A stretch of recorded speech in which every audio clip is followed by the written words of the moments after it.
سلام، من مریمم. امروز اومدم یه ویدیو بگیرم براتون و جواب بدم به سوال خیلی ها که برای من می نویسن که وای همه دخترای ایرانی حول پسر خارجی هن، همه دخترای ایرانی فلانن و بهمانن و اینا. احتمالا ویدیو طولانی بشه ولی میخوام توی این ویدیو با توجه به چیزی که ما الان توی ریالیتی شو عشق ابدی داریم میبینیم بهتون ثابت بکنم که واقعا چرا دخترهای ایرانی این تمایل رو دارن. اینا رو همه رو نوشتم که یکی یکی بهتون بگم و چیزی رو فراموش نکنم. احتمالا میگم ویدیوم طولانی بشه، ببخشید اگه طولانی میشه و امیدوارم که حوصله داشته باشید بهش گوش بکنید. نمیخوام نصیحت بکنم، روانشناس نیستم، جامعه شناس نیستم و فقط بر اساس تجربه خودم به عنوان دختری که الان داره خارج از ایران زندگی میکنه، پارتنر خارجی داره و دلیل این که خیلی از کسا مثل خود من ترغیب میشن که این کار رو بکنن چیه و چرا میخوام این ریالیتی شو رو مثال بزنم. به خاطر اینکه خیلی از همسن و سالهای من در حال حاضر دارن این فیلم رو میبینن، این سریال رو میبینن و در عین حال همه هم دارن متوجه میشن که شخصیت های مختلف توی این داستان به چه شکلن. خب پس بیایم شروع بکنیم. اول از همه بیایم از آقایون ماجرا شروع بکنیم. خب تا اینجای کار با همین تعدادی که داریم، بدون توجه به اینکه حالا افراد جدید وارد بشن، همه اینو متوجه شدیم و همه اینو میگن که تنها پسری که تا اینجای کار واقعی نه خیلی خوبه، خیلی پسر خوبیه توی رابطه، خیلی ماه، میلاده. یعنی همه خیلی روی این اتفاق نظر دارن. درباره پسرهای دیگه همه مثلا میگن اون حوله، اون خودشیفته است، اون کی نمیدونم فلانه، اون کی فلان. همه اینا رو میذاریم کنار.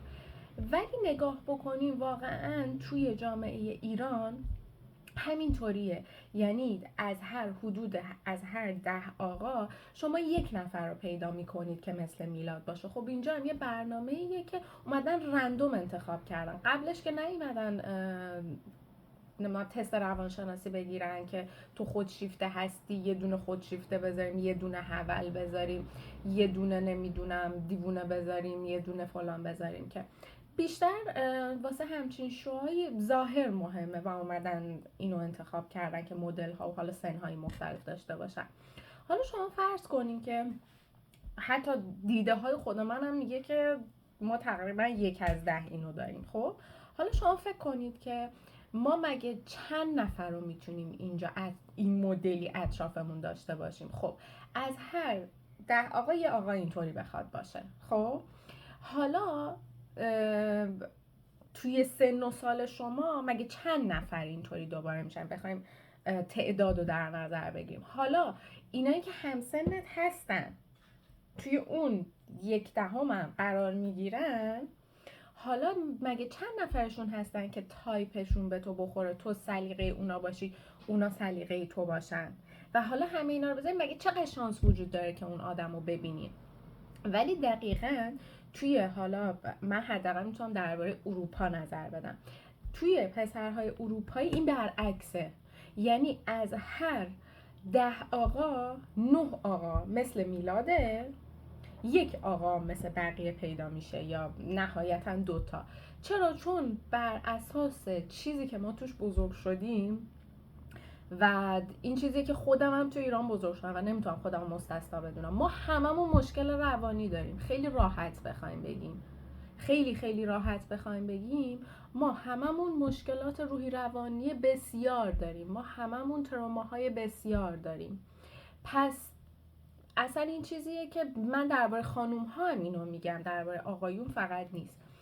ولی به خاطر محیط و شرایطی که اروپایی توش بزرگ میشن، این همه مشکلات روحی روانی و تروما رو باهاش مواجه نیستن و مشخصه که بالاخره از هر 10 نفر میگم 1 نفر ممکنه که یه سری مشکلات مثل خودشیفتگی داشته باشه یا نمیدونم حالا هر چیز دیگه، هر مشکل دیگه که توی این هیت میتونیم در نظرش بگیریم. حالا شما بیاین از اون طرف دخترای داستان رو بگیرین. خب دخترای داستان چه شکلی میشن؟ اگه نگاه بکنین تا اینجا سودا و تناز همش اینجوریه که بقیه بهشون میگن که بابا یه ذره سیاست داشته باش، اینجوری با پسره برخورد نکن، یه خورده ازش فاصله بگیر، بذار تو رو به دستت بیاره. و دیدین همیشه جواب این دوتا چیه؟ جوابشون اینه که دقیقا من یادمه که یه جا ماهرخ داشت به سودا میگفتش که یه ذره سیاست زنونه داشته باش و اینا. سودا گفت مگه من میخوام برم جنگ؟ مگه من میخوام مثلا نمیدونم کشور اداره کنم که سیاست داشته باشم؟ دقیقا همینه. خیلی از دخترها مثل من خسته میشیم از این سیاست ها. چرا؟ چون که اتفاقا توی روابط با آقایون توی ایران هممون اینطوری بزرگ شدیم، هم آقایون اینجوری بزرگ شدن هم خانوما، که خانم‌ها باید همیشه یه سری سیاست‌ها، یه سری کارها، یه سری لوندی‌ها، یه سری کارهای خارق‌العاده بکنن که آقایون از اونو خوششون بیاد. و همیشه خانم‌ها به این چشم باید به رابطه‌شون نگاه کنن که باید هر بار یه تلاشی بکنن، یه فرقی بکنن، خودشونو خوب بکنن و اینجوری کنن و اونجوری کنن تا آقا دوستشون داشته باشه. این دقیقاً اون نکته‌ایه که باعث میشه خیلی از دخترای ایرانی ترغیب بشن به اینکه برن با آقایونی از کشورهای دیگه وارد رابطه بشن. چرا؟ چون که دقیقاً همینطوریه که شما فکر کنین وقتی که توی خارج از کشور هستی، از کشور خودت میای بیرون، انقدر مشکلات داری، انقدر دغدغه‌های ذهنی داری که اگه بخوای با یک نفر از کشور خودت که ایرانه وارد رابطه بشی، تو باید دوباره اون سیاست ها رو داشته باشی، دوباره حواست باشه که یه روز اینجوری باشی یه روز اونجوری باشی که آقا خوشش بیاد. چرا؟ چون که ما هیچ وقت یاد نگرفتیم، به همون یاد داده نشده که عشق بین دو نفر توی رابطه باید بدون قید و شرط باشه. این چیزی که من خودم هم نمیدونستم، با جلسات بسیار زیاد تراپی بهش رسیدم که بابا اینی که تو برای هر دو طرف، میگم هم برای خانم ها هم برای آقایون، اینی که تو باید هی حواست باشه، هی باید نگاه بکنی که وای مثلا من دیگه 2 روز مریض شدم، الان دیگه روز سوم بشه شوهرم ولم میکنه، من اگه نرم به خودم نرسم مثل زنای دیگه شوهرم ولم میکنه. این یعنی این که شما یک شرطی توی رابطتون دارین برای دوست داشته شدن، که شما دارین مقایسه میکنین، که دارین فکر میکنین که اگر که من اونجوری نباشم و دیگه دوست داشته نمیشم. اینجا مشکل ماجراست که خیلی از دخترها ترغیب میشن برن با یک فرد از یک ملیت دیگه وارد رابطه بشن، به خاطر اینکه اصلا حالا خیلی از کسایی که اصلا خارج از کشور زندگی میکنن، زوجهایی که اینجا میبینین، حالا چه اونایی که ازدواج کردن چه نکردن، بهشون یه وقتایی نگاه کنین بیرون دارن راه میرن، نمیدونم کنار هر جایی نگاه بکنین، خیلی وقتا یه سری زوجا رو میبینین که حتی خود من به عنوان یه خانوم میگم که مثلا واقعا این زنه چی داره که این مرد اینجوری داره خودشو مثلا به آب آتیش میزنه واسه زنش. این عشق بدون قید و شرطه. اینه که ما توی شرایطی که داریم سختی زیادی رو تحمل میکنیم، داریم با مشکلات زیادی دست و پنجه نرم میکنیم، نمیخوایم یه مشکل دیگه به مشکلاتمون اضافه بشه، نمیخوایم دغدغه اینو داشته باشیم که همونطوری که باید زندگی و کار و درس و فلان چیزمون رو براش یه زمان زیادی بذاریم و 1000 تا کلک واسش در بیاریم، نمیخوایم تو رابطمون اینجوری بشه و واقعا هم رابطه سالمی نیست. واقعا الان بعد از 1 سال خورده‌ای که با یک فردی که ایتالیایی هست تو رابطه هستم، هیچ وقت اینجوری آرامش نداشتم، به خاطر اینکه انقدر شما زمانی که توی رابطه با یک آقای ایرانی هستین جنگ روانی دارین، انقدر جنگ روانی دارین که واقعا اون حالتی که بخواین خودتون رو ارتقا بدین، بخواین رو پیشرفت خودتون تمرکز کنین، نمیتونین، واقعا نمیتونین. و میگم مشکل آقایون نیست، مشکل خانم‌ها هم هست. ما اینجوری بزرگ شدیم، ما تو کشورمون یه دیواریه، همه توشیم و همه فکر میکنیم همینه زندگی. شما فکر میکنید مامان من الان به من توصیه های چیز نمیکنه، مثلا برای نگه داشتن فرد مقابل و پارتنر به حالت ایرانی نمیکنه؟ چرا میکنه؟ چون مادر منم به عنوان یه زن ایرانی اینجوری آموزش دیده. حالا نه که بگیم حتما آموزشی، هیچ کدوم هیچ کلاسی نرفتیم، ولی دیدیم، ولی متوجه شدیم. به خاطر اینکه خیلی از دخترایی که مثل سودا و تناز بودن توی ایران و با پارتنراشون بودن آسیب دیدن از این ماجرا. اون دختری که نتونه مثل نگار باشه آسیب میبینه توی ایران. اون دختری که نتونه از همین سیاست ها استفاده بکنه، خودشو نکشه کنار، نمیدونم فلان کارو نکنه فلان کارو نکنه، آسیب میبینه توی ایران. به خاطر اینکه همش از اون 10 تا آقا 9 تاشون همیشه دنبال بهترن، هیچ کدوم تمرکزشون رو نمیذارن روی اینکه من اگه اینی که دوست دارم و خوشحالم باهاش رو نگه دارم زودتر به نتیجه میرسم تا اینکه همیشه چشمم به در باشه. شما همینجا هم نگاه بکنین توی زوج تناز و شاهین، تناز هرچی میشه میگه من خوشحالم، میگه اصلا بهترم، میگه من الان خوشحالم با رابطم. شاهین چی میگه؟ ممکنه یه نفر بیاد از در، من بخوام برم باهاش آشنا بشم. سودا تمام تلاشش چیه؟ تمام تلاشش اینه که بابا بیا با همدیگه رابطه گرمتری داشته باشیم. امیر حسین چیه؟ هیچ چیزی قطعی نیست. تو میتونی بری حرف بزنی با بقیه، من میتونم برم حرف بزنم با بقیه و 90% روابط هم همین جوریه. و دلیل این که الانم توی ایران میبینی هیچ کس زیر بار رابطه نمیره، به خصوص الان از طرف دخترها بیشتر شده این موضوع، به خاطر همینه.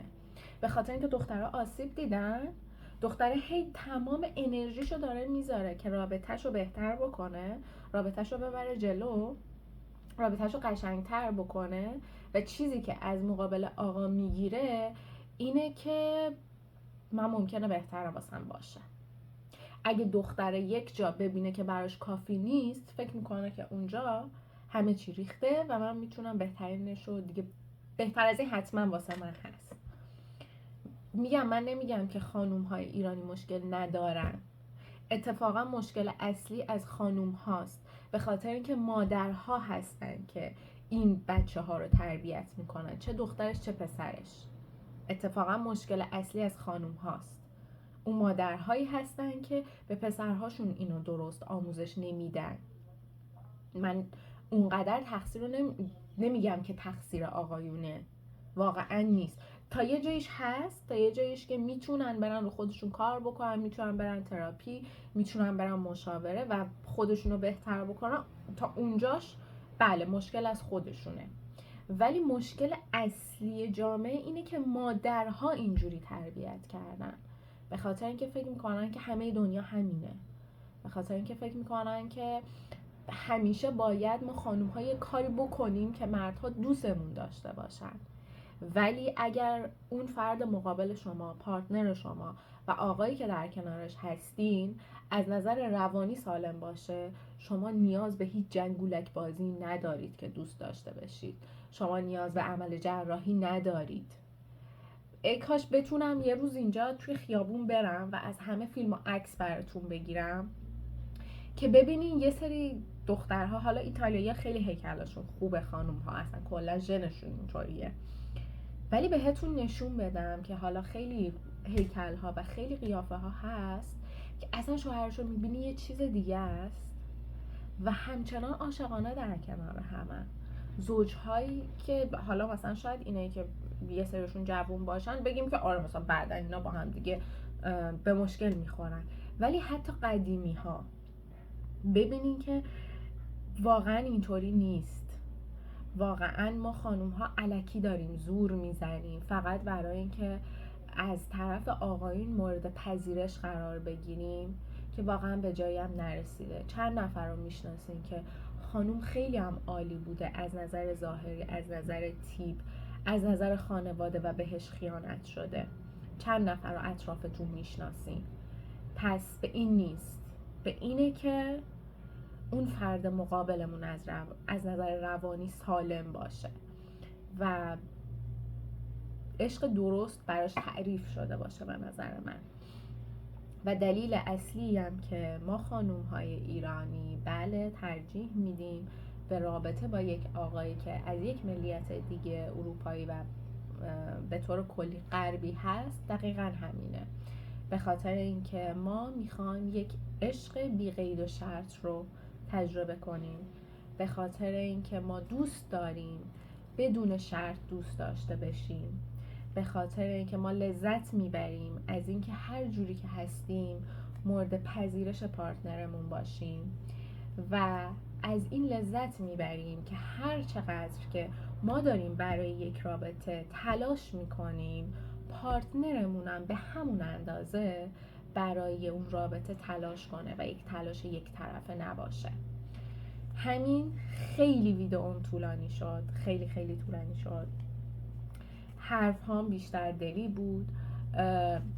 روانشناس نیستم و تمام این چیزهایی هم که گفتم بر اساس ساعتها زمانی بوده که خودم توی اتاق تراپی طی کردم، بر اساس تجربه شخصی خودم بوده و چیزی که به صورت عینی توی اطرافیانم دیدم.